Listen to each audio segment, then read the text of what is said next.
Hey guys, I am Amrita Agarwal from Amrita Agarwal coaching centre. जैसा कि आप सब जानते होंगे कि मैं रोज़ आपके लिए एसएससी सीजीएल टीयर 2 के प्रीवियस ईयर क्वेश्चन लेकर के आती हूँ। इधर मैं जो पेपर सॉल्व करवा रही हूँ वो है एसएससी सीजीएल 2020 के मेंस का पेपर, जो 29 जनवरी 2022 में पूछा गया है।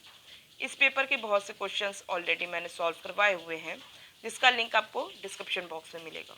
और एक प्लेलिस्ट बनाई है जिसमें अभी तक जितने भी मैंने एसएससी सीजीएल टीयर 2 के प्रीवियस ईयर क्वेश्चन सॉल्व करवाए हैं और आगे करवाऊंगी, उन सब की लिंक उस प्लेलिस्ट पे मिलेगी। और प्लेलिस्ट की लिंक मिलेगी आपको आई बटन पे और डिस्क्रिप्शन बॉक्स में।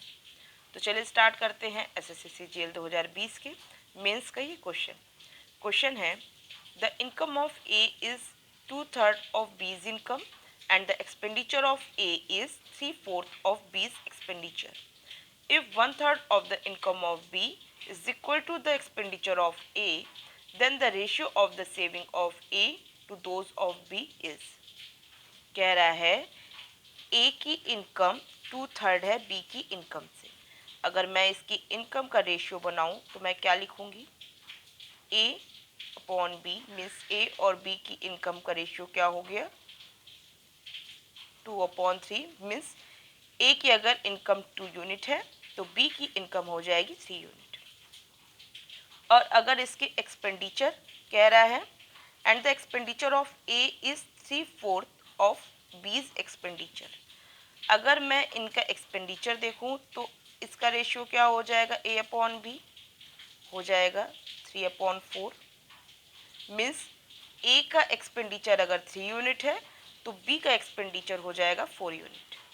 एक कंडीशन दिया है, if 1/3 of the income of B is equal to the expenditure of A। अगर B का जो इनकम है इसका 1/3 इक्वल हो A के एक्सपेंडिचर के बराबर, तो इस सिचुएशन में मैं क्या कर सकती हूँ, इसको इसके बराबर दिखाना है। इसका 1/3 इक्वल होना चाहिए ए की एक्सपेंडिचर के बराबर, क्योंकि आप जान रहे हैं यहाँ सब चीज़ें फ्रैक्शन में है, रेशियो में है। तो मैं अपनी तरफ से अगर मैं इसमें 3 से मल्टीप्लाई कर देती हूँ तो ये क्या दिखाई देगा, ये दिखाई देगा 6/9। अब मैं कह सकती हूँ कि बी की इनकम का 1/3 मीन्स 9 का 1/3 क्या होगा, 3 इक्वल है ए के एक्सपेंडिचर के बराबर, जो कि यहाँ ये 3 है। आप समझ रहे हैं कि ये 9 यूनिट में है और ये भी यूनिट में है। मुझे क्या करना है, फाइनल मुझे बताना है कि बताइए कि इसकी सेविंग ए और बी की क्या होगी। अब आपको पता है कि सेविंग क्या होता है, इनकम में से एक्सपेंडिचर को माइनस करते हैं तो मुझे सेविंग मिलती है। यही रीज़न था कि मैंने यहाँ पे जो यूनिट्स हैं उसको कोशिश की कि इक्वल बनाने की, कि 1/3 of B's income means 3 is equal to expenditure of A जो कि 3 यूनिट। तो यहाँ पे अब सेविंग क्या निकल के आएगी, ए की सेविंग इसके अकॉर्डिंग देखिए, ए का इनकम अगर 6 यूनिट है और इसका एक्सपेंडिचर क्या हो गया, 3 यूनिट हो गया, तो ऐसे में इसकी सेविंग क्या हो गई, इसकी सेविंग हो गई 3। बी का इनकम 9 यूनिट है, बी का एक्सपेंडिचर हो गया 4 यूनिट, तो इसकी सेविंग हो गई 5 और इनका रेशियो क्या हो गया, 3/5।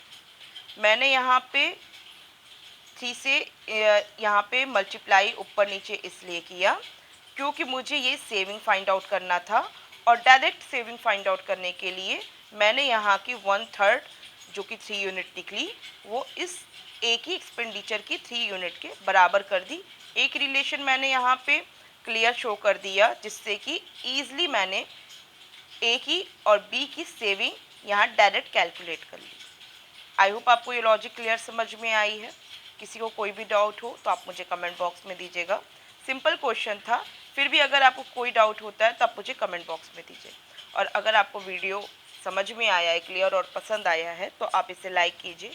आपका जो भी मेरे वीडियो को लेकर के रिव्यू हो आप मुझे कमेंट बॉक्स में दे सकते हैं। और आप चाहते हैं कि मेरे अपकमिंग वीडियोस आप तक ईजिली पहुँचे तो उसके लिए आपके मेरे चैनल को सब्सक्राइब करना होगा और बेल बटन दबाना होगा। Thank you.